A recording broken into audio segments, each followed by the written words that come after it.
Welcome to Learn Law with Saiful. Today we are discussing an important topic under the Evidence Act 1872, the examination of witnesses.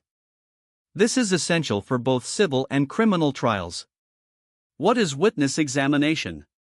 When a witness appears before the court to give evidence, the law provides a step-by-step procedure to question them. It includes 1. Examination in chief. 2. Cross-examination. 3. Re-examination. These are covered under Sections 137 and 138 of the Evidence Act 1872. 1. Examination in chief, Section 137. Done by the party who called the witness. The purpose is to get facts in favor of that party. Leading questions are not allowed.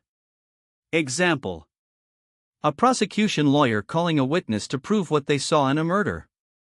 2. Cross-examination. Done by the opposite party. Purpose: to test truth, find contradictions, and discredit the witness. Leading questions are allowed. Example: the defense asking tough questions to break the witness's version. 3. Re-examination. Done by the party who first examined the witness. Used only to clarify confusion from cross-examination. No new matters unless allowed by the court. Section 138, Order of Examinations. Court follows this exact order.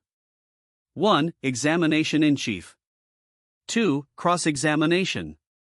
3. Re-examination. Section 146, Types of questions in cross. The opposite party can ask about character, past statements, bias, contradictions, but must stay within legal limits. Importance of witness examination. Helps court find the truth. Protects both sides through fairness. Ensures evidence is tested properly. Thanks for watching Learn Law with Saiful. Don't forget to like, comment, share and subscribe.